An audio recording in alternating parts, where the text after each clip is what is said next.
E aí galera, beleza? Bem-vindo ao Historizado Company, a história de tudo. Hoje nós entraremos na nossa aula pro Enem aqui, justamente na chamada Idade Moderna. Aí, ó. A Idade Moderna. A Idade Moderna, galera, vai do século XV ao século XVIII.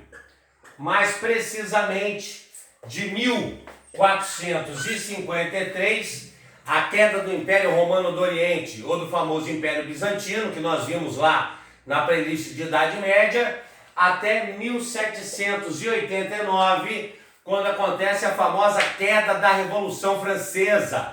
Para não esquecer a data da queda da Revolução Francesa, 1789. Olha lá que gracinha, que fofo, que fofo! 1789. A Idade Moderna, por incrível que pareça, vai do século XV ao XVIII. Ela tem cerca de 300 anos. Isso, 300 anos. E aí o seu Enem muitas vezes pergunta, por que nós podemos considerar a Idade Moderna maior do que a própria Idade Média? Ora, nós aprendemos que a Idade Média tinha 1000 anos. Foi do século V ao XV, 1000 anos de Idade Média. Mas por que, pergunta o seu Enem, que a Idade Moderna pode ser considerada maior do que a Idade Média só com 300 anos?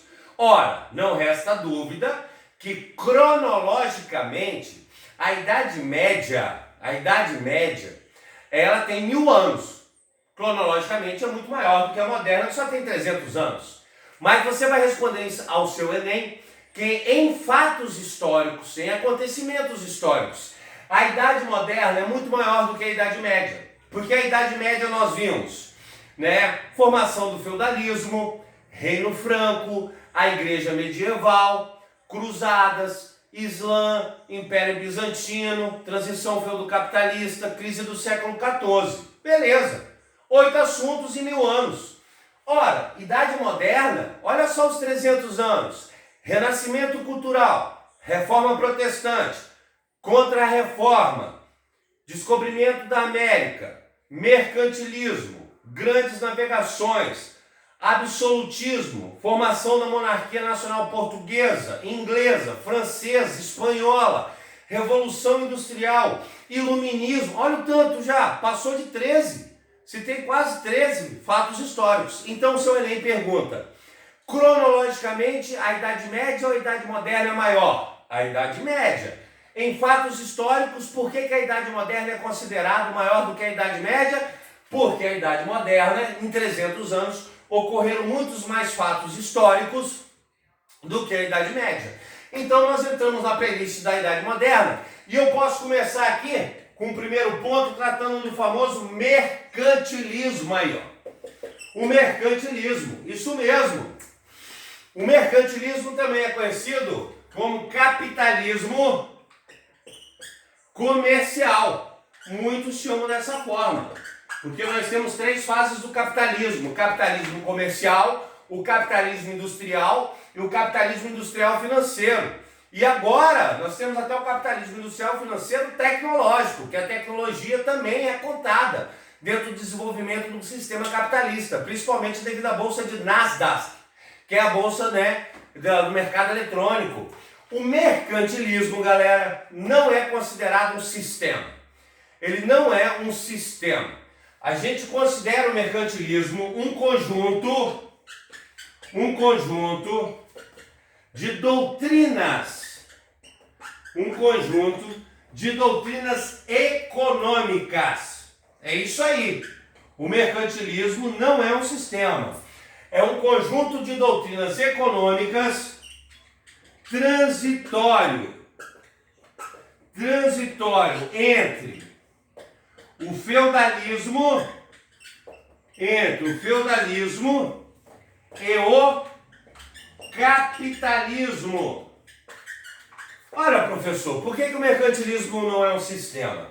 Galera, para ser sistema tem que ser igual em todo lugar. Então a gente pega o sistema capitalista.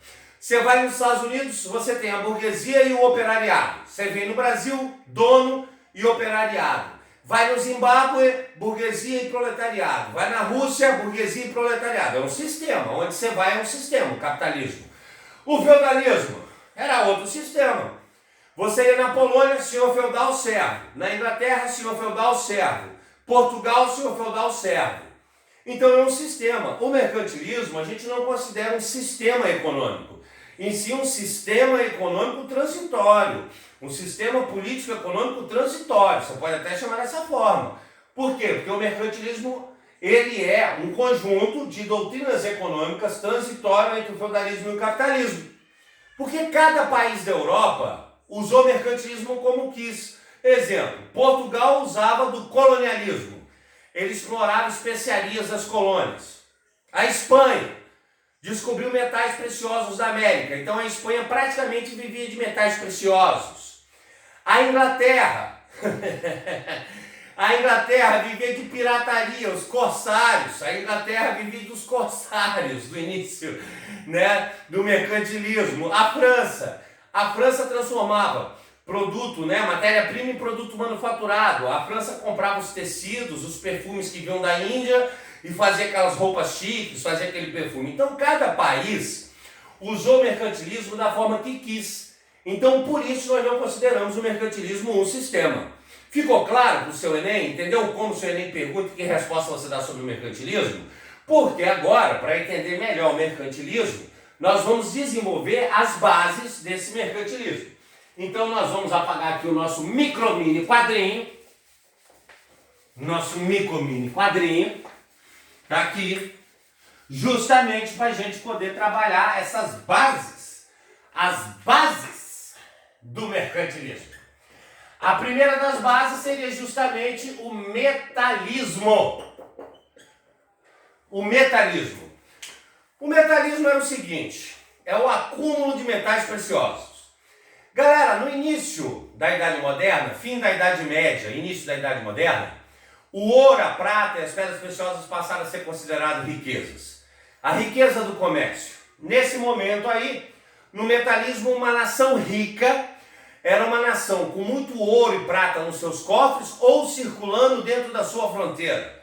Compreenderam? Essa seria a ideia. Então, o ouro seria a base da riqueza. Uma nação rica era uma nação com muito ouro nos seus cofres ou circulando dentro da sua fronteira. Esse é o metalismo. Turma, diga-se de passagem, o mercantilismo é a base para o sistema capitalista. Então, hoje ainda, uma nação rica é uma nação com muito ouro e dólar nos seus cofres ou circulando dentro da sua fronteira. Estão entendendo? Esse seria então o metalismo. Segundo ponto, o colonialismo. O colonialismo. O colonialismo seria o uso de colônias. É onde a gente tem o eixo do famoso pacto colonial. O famoso pacto colonial. Como funcionava o pacto colonial? Né? A colônia, ela só podia fazer comércio com a metrópole. A metrópole podia fazer comércio com a colônia com quem mais ela quisesse. Então, repetindo, o colonialismo era a exploração de terras por parte dos países europeus. A exploração de terras pelo mundo por parte dos países europeus. E ele fechava então um pacto colonial. Dominava essas terras e fechava um pacto colonial. A colônia só podia fazer comércio com a metrópole. A metrópole fazia comércio com a colônia com quem ela quisesse. Então a metrópole extraía os produtos da colônia e vendia para outras metrópoles europeias. Ficou claro? Esse seria o colonialismo. Outro ponto importante. O monopólio estatal. O que seria o monopólio estatal? A intervenção do Estado. Vou até escrever aqui embaixo. A intervenção do Estado. Em tudo na área da economia. No mercantilismo, ele já nasceu com monopólio estatal. Exemplo, Portugal controlava até o que ia ser produzido no Brasil. Para vocês verem, Portugal saiu o pau-brasil do Brasil, tá ok? E depois decidiu plantar cana-de-açúcar. Todo mundo que produzia aqui no Brasil tinha que plantar cana-de-açúcar. Ah, o cara falava, eu quero plantar moranguinhos. Não, não pode, cana-de-açúcar. Ah, eu quero plantar cereja. Não, não pode, cana-de-açúcar. Não, cana-de-açúcar. Compreenderam? Então Portugal, esse monopólio estatal, essa base do mercantilismo, ela tem como ideia justamente o Estado intervir na produção, no transporte e na venda dos produtos. Olha só, por isso o monopólio estatal. Outra famosa seria justamente a balança comercial favorável aí, ó. A balança comercial favorável. Compreenderam? Ora, a balança comercial favorável a galera conhece. Você deve exportar mais e importar menos. Por que isso? Se você exporta mais, isso quer dizer que você vende mais produto, ganha mais ouro. Se você importa mais, isso quer dizer que você compra mais e sai mais ouro dos seus cofres. Então a balança comercial favorável era sempre procurar exportar mais e importar menos. Mas professor, o meu Enem vai lá e cobra a balança comercial favorável, exportar mais e importar menos. Eu respondo isso. Ou pelo menos igual, né? Você manter uma média de importação e exportação igual para não perder dinheiro nos cofres. Verdade. Mas e se eu só quiser vender, nunca quiser comprar? Galera, isso não existe. Todo país sempre precisa de algum outro produto que outro país produz. Então não tem saída. O que você precisa é manter uma balança comercial favorável de acordo com o seu controle comercial. Ou seja, a balança comercial favorável é outra coisa presente até hoje no sistema capitalista. Então observe como as bases que eu citei até agora, de certa forma, tá ok? Estão meio que presentes no sistema capitalista. Uma nação rica é uma nação ainda com muito ouro, muitos dólares no cofre. Hoje, atualmente, colonialismo não existe mais, mas você produz os produtos para você vender, para você poder manter a sua balança comercial favorável, exportar mais e importar menos. Monopólio estatal, intervenção do Estado na economia. No mercantilismo, o Estado manda em tudo que é produzido. Isso é no mercantilismo. E hoje no capitalismo? Não, hoje é o capitalismo liberal. Hoje é o livre comércio. O Estado se mete pouco na economia. Estão entendendo com a comparação? É isso aí. Outra base importante, o protecionismo estatal. O que seria o protecionismo estatal? Vou escrever aqui. A criação de tarifas alfandegárias.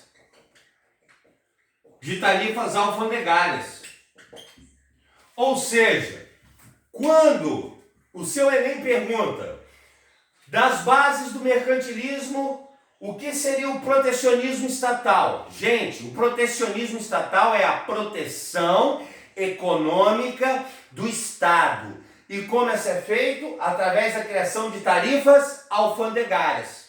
Na hora que você vai comprar um produto lá de fora, na hora que você vai comprar um produto importado, o governo bota um imposto de importação tão alto que é melhor você comprar um produto de dentro do seu país. Ou seja, você protege a economia do seu país consumindo os próprios produtos do seu país.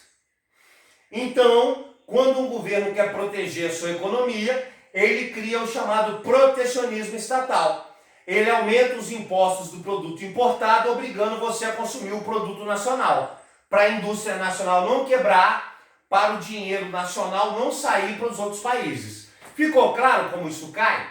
Porque essas são as principais bases do mercantilismo, mas faltam duas que eu deixei para o finalzinho. Então a gente apaga o nosso quadrinho aqui, que são muito importantes para a gente, que seria aqui, como base ligada ao colonialismo, o escravismo. O escravismo. Bom, primeiramente a escravidão da Idade Moderna vai ser uma escravidão racial. Então a escravidão da Idade Moderna ela é racial, não tendo nada a ver com a escravidão da Idade Antiga, de Grécia e Roma, que era uma escravidão de guerra. Aqui é uma escravidão racial. Mas por que aconteceu o escravismo racial e por que o escravismo racial é uma das bases do mercantilismo? Primeiro motivo, Cara, eles vão colonizar a África, colonizar parte da Ásia, colonizar a América. Precisava de tanta gente para trabalhar que se todos os europeus viessem para a América colher aqui a cana, não ia dar conta. Então o comércio de escravos foi muito interessante para o mercantilismo nesse momento, porque gerou a mão de obra, tá, para poder fazer funcionar o colonialismo, o pacto colonial e enriquecer as metrópoles. Essa é a resposta que você vai dar no seu Enem. Segunda, é que como entra a Idade Moderna, eles vão se inspirar no renascimento cultural greco-romano, que nós vamos falar um pouquinho mais à frente. Como Roma e Grécia também usavam escravos, o europeu não viu o problema dele também usar escravos, olha lá, perceberam? Então o escravismo racial foi uma saída para a mão de obra e a geração de riqueza. Além dele ser um comércio, o tráfico negreiro gerar renda, ele gerou a mão de obra para poder trabalhar aqui, porque não existiria essa mão de obra suficiente se não tivesse acontecido a escravidão para que o mercantilismo pudesse funcionar. Essa é a resposta que você dá no seu Enem. Para a gente fechar mercantilismo, a manufatura. A manufatura, ó lá. Isso mesmo. Será justamente nesse período do mercantilismo, no século XVI, século XVII, que começa o desenvolvimento de vários tipos de manufaturas. O que é fatura? Fatura é fábrica. Manual. Então, o que é uma manufatura? Exemplo, um barco a remo é uma manufatura. A caravela, um barco a vela, usa a força do vento. A carruagem usa a força do cavalo. Um engenho de cana-de-açúcar usa o escravo ou o boi. Isso são manufaturas. A bicicleta, a catraca que Leonardo da Vinci inventou é uma manufatura, movida a força manual. Entendeu? A roca, você tem a roca, que é a máquina de costura, né, movida em energia manual. Muita gente vê a roca em histórias infantis. Então a gente pode falar o seguinte, que a manufatura foi a transição entre o artesanato e a maquinofatura. Como, professor, a maquinofatura? Nós vamos entender agora a última das bases do mercantilismo e de sua importância para o capitalismo industrial e industrial financeiro. O que aconteceu? Vou citar o exemplo. Você tem as mulheres rendeiras. Elas pegam os biritis, que são aqueles pauzinhos, e saem ali traçando a linha. Você tem a agulha de crochê. A mulher pega o crochê, pega a linha. Isso é artesanato. Ela repete aquela técnica ali com a mão. O que aconteceu no mercantilismo? O que aconteceu na Idade Moderna? Surgiu a manufatura. Em vez da mulher ficar ali no crochê ou com os biritis, ela vai na roca, ó. A máquina de tear movida a energia manual, manufatura.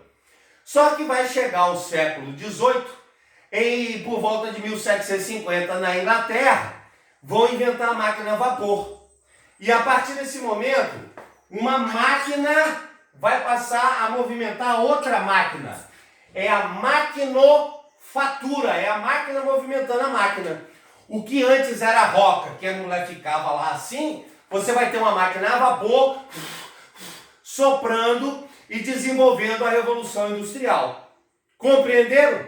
Espero que tenham gostado aí. Se gostou, dê o seu like, se inscreva no canal, marca o sininho para receber nossas aulas para o seu Enem aí. Não perde o Enem desse ano, nem de ano nenhum, tá ligado? Porque agora você já ficou historizado. Um abraço.